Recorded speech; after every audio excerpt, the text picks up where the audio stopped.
But let's look at the game last night. What a game it was. Perhaps the game of the year, although I felt like we've said that multiple times this year, and one of the best finals we've ever seen. 32 goals, 17 lead changes, and Brisbane get it done with an ordinary finals record. They were challenged early. Their big ruckman went off. Richmond lost Ian Prestia a little bit later on. But, Kingy, a shootout in a final, it is unusual to see that many goals scored. Yeah, morning, Cornsey. Very unusual. I think these two teams are true to the identity that they've carried for the whole of 2022. They've been poor defensively, both teams, and offensively brilliant.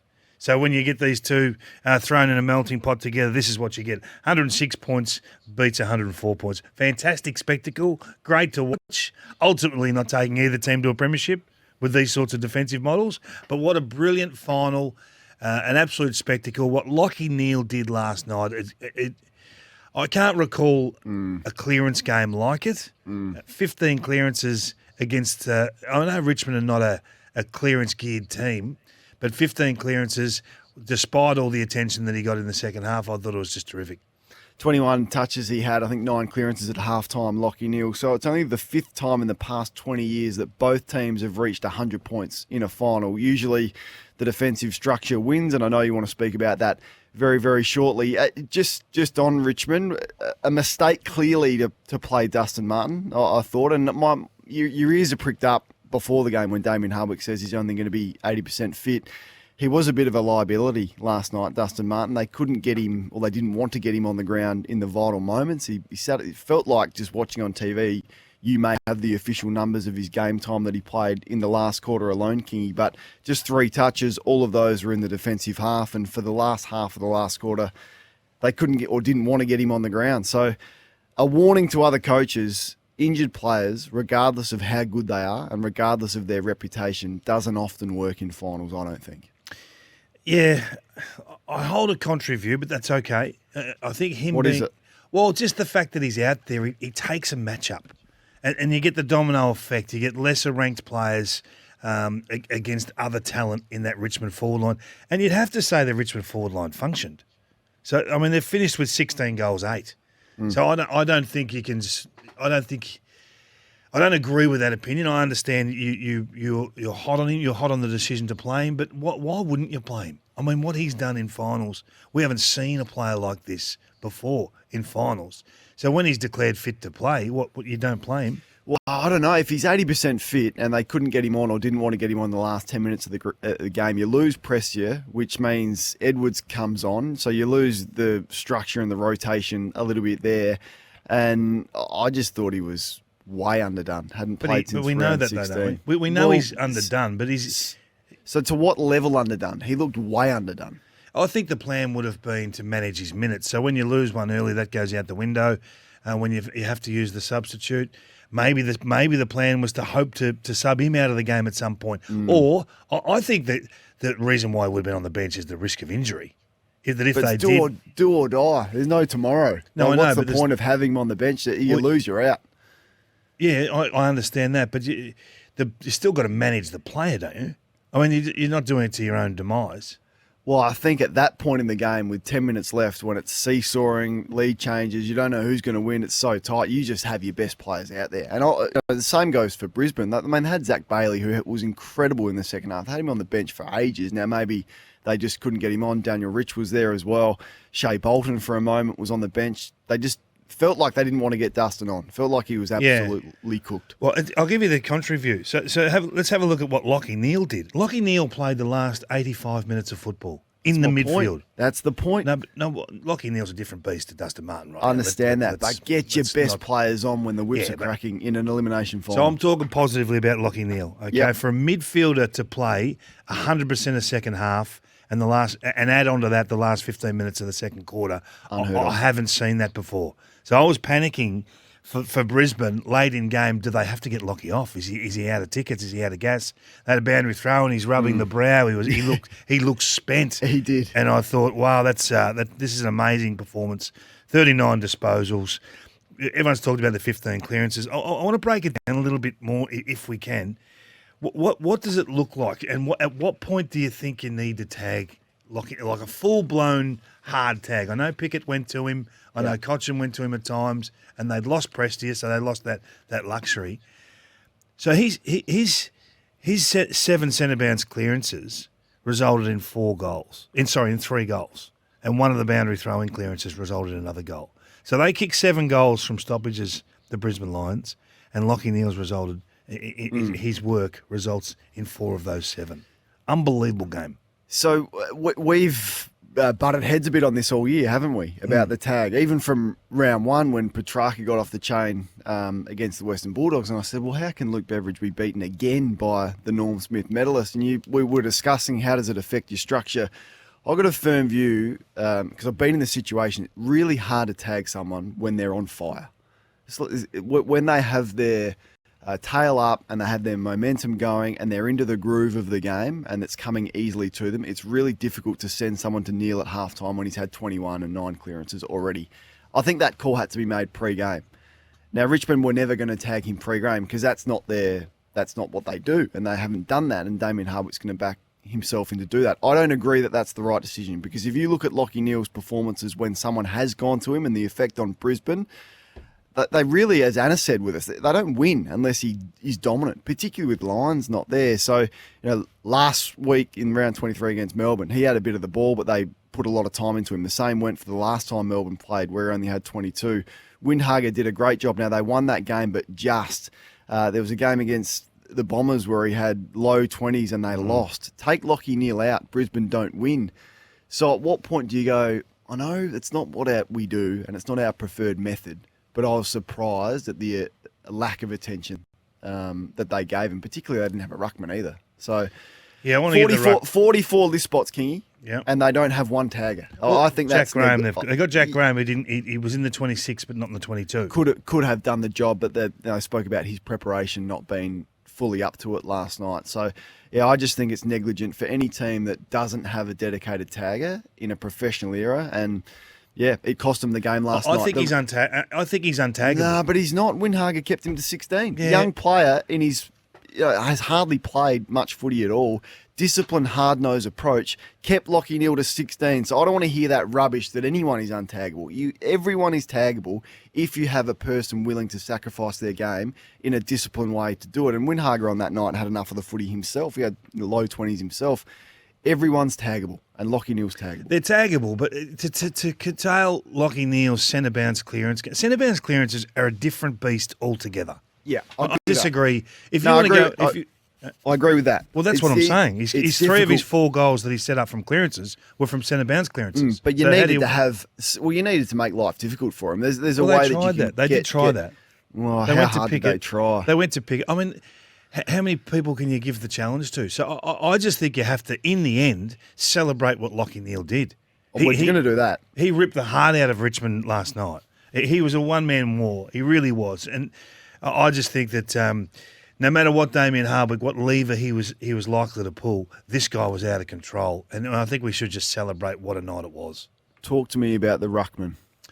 Well, do we overrate the influence of absolute hit-outs? And I know as soon as we say this, the argument comes back about the hit-outs that Max Gawn can hit and the hit-outs that Sean Darcy can perform and Jared Witts on occasion, these types of ruckmen. And they do set up goals. I'm not saying they don't. But when you see the involvement in the game of Danaher and McStay last night, they've been stuck forward. Their forward line's been too tall for weeks. And all of a sudden, they have to play one of those guys in the ruck, and the forward line functions like it hasn't for 6 weeks. And I think, well, should they have looked at this? And we keep saying when you're looking for change, trying to reinvent your own game plan, if you like, and try and spark a response when you're underperforming. I know he's a big loss, Oscar McInerney, because he's their prime ruckman and their solo ruckman, but I think it worked for Brisbane to be a little bit smaller forward of the ball. And Hardwick spoke about this after the game. He said, look, it disrupted what we wanted to do a little bit in defence because we were really tall in defence because of the 3 talls that Brisbane have. Now, one of them went into the ruck, which meant we were too tall because they didn't have a matchup. The hit-outs last night, just for the raw numbers, 55-16 in Richmond's favour, yet they lost the clearances by 6. Yeah. Yeah, I'll just look at the overall game. So if you look at the overall game, 63 inside 50s to 59. Like, you just don't see these numbers. You really don't. So you've got to just work out what you value. So I think if coming into this game, if you knew it was going to be a shootout, you would have thought that Richmond would have won this game every day of the week. They love turnover games. They love games in flow. It's a line ball. It's one of those ones where the siren goes, you're in front, you're behind, under a goal. Good luck to you. It's a big price to pay when your season winds up the way it does, and it shapes a lot of off-field decisions at the end of the season. But I'm kind of glad for Chris Fagan. Like, we've put him under the hammer the last few weeks. He looked like a man under pressure coming into the game. It looked like that was going to permeate through the group, and the fallout today would have been enormous for Chris Fagan. Massive. So I'm thrilled for Chris that they got across the line. We'll talk about the fallout for Richmond and what that means. Now, Damien Hardwick has said it's more rejuvenate the list more so than reset. Clearly, they're going to target a Taranto or a Hopper to try and help out the ageing players. What does it mean for Dustin Martin? He said definitively Dustin Martin will be at Richmond next year with 2 years to go of his contract, so you can stop asking that question. But will Trent Cotchin go on? He was terrific early, Trent, last night, but just the 5 touches and 14 for the game in the second half. So they got some big decisions to make about those players. Tigers fans, Richmond finished the season 0-1 draw and 5 losses in games decided by under a kick this season. So that, in essence, cost them again last night. But Kingy, there was some great players on the field last night that really came to play, and a lot of them were Brisbane jumpers. Yeah, I think we're quick to go after players when the heat's on them and they underperform. I thought Dane Zorko last night led the way really well. I thought the week that he's had, the preparation coming into this game, the scrutiny was unbelievable on him, and to stand tall like he did. At crunch moments too, some of his ball use was brilliant. He only had the 21 disposals, but seven inside 50s, 5 score involvements. It's a standard game from Zorko, nothing outrageous.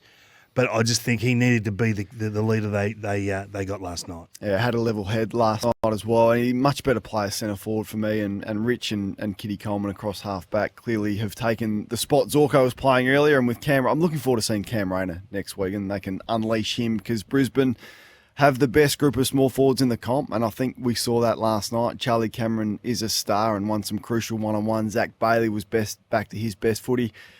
I thought their composure at times to actually with their ball movement late was important, and Hugh McCluggage was central to that. Some decisions that they made, they realised when they had to take the ball through the middle and take a risk. Didn't always work, but I thought there was a level of composure last night that probably just gave Brisbane an edge over Richmond late in that game. I thought the biggest move from Chris Fagan that had the greatest influence on the game was playing Charlie Cameron a lot higher.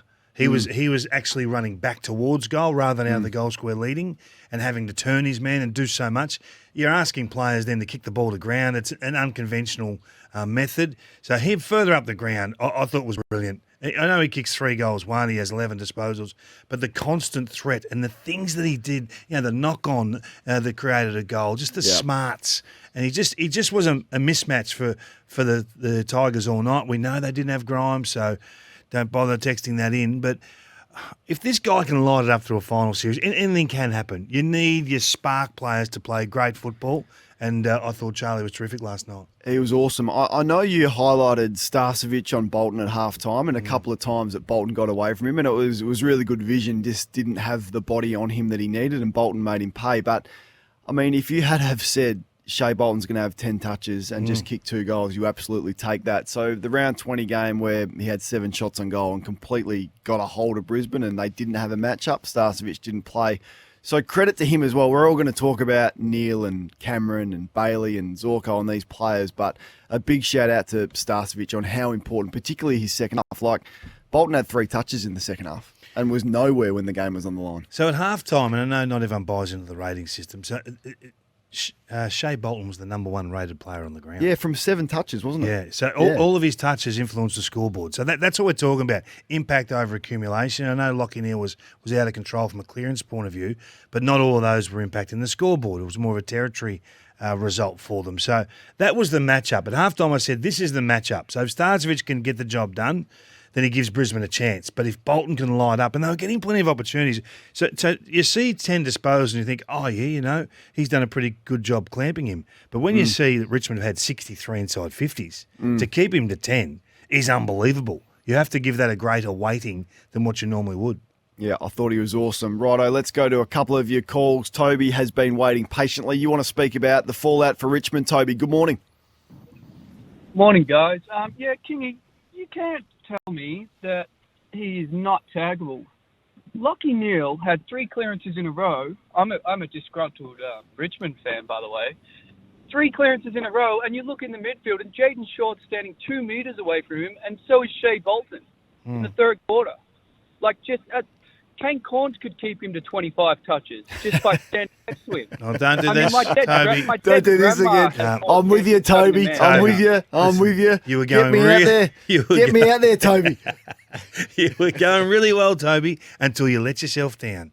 Now, look, I think that I think there's a big difference between tagging someone at centre bounce clearances and how effective you can be, given it's basically a 3-on-3 battle at ground level.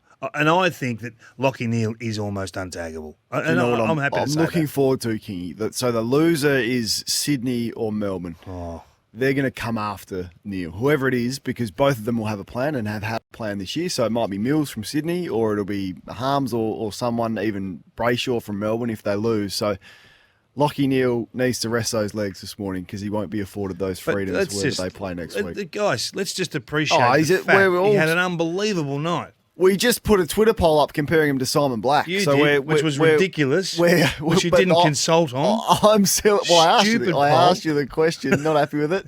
It's very, very weighted in favour of Simon Black, if you're wondering how we're going. I want to get to just the Kangaroos and I guess the news this week that they're open to trading out the number 1 pick. We sort of hear this story every year and no one really trades it out, but I want to have a bit of hypothetical fun with that, Kingy, but you want to congratulate some retiring stars of our game. Yeah, it's a sad part of the journey, isn't it, when the full stop comes for high-quality players. And I just thought Liam Shields is a player that's never really chased any fanfare, and he's been a major part of what Hawthorn have done. And just a little shout-out to say thanks for everything, and hope life after footy's great for him. He's probably not going to be one that chases the media or, becomes a frontline AFL coach. I'm not sure what his next journey's going to involve, but I think it's important to recognise his influence on that mighty club at Hawthorn. Well said. Of the games remaining, which team are you most confident will win? Because you could sort of mount an argument that the Melbourne-Sydney game is somewhat 50-50. Same goes for Saturday night. You would think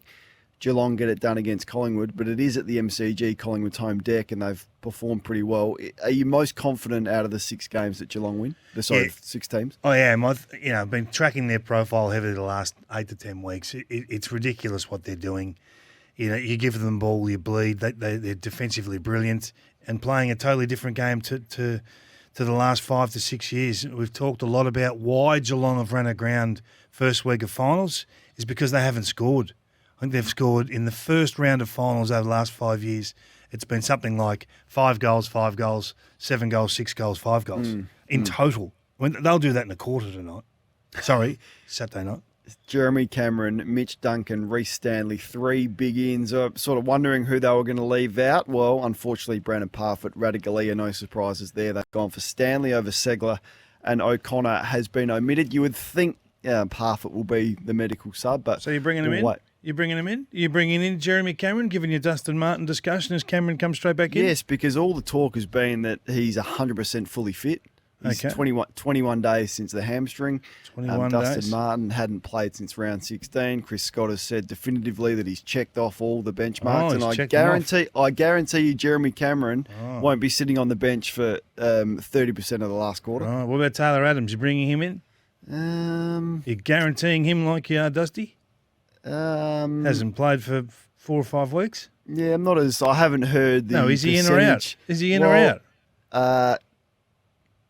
I'd leave. No, I'd play Taylor Adams. Yeah, I'd play Taylor Adams. Under what logic?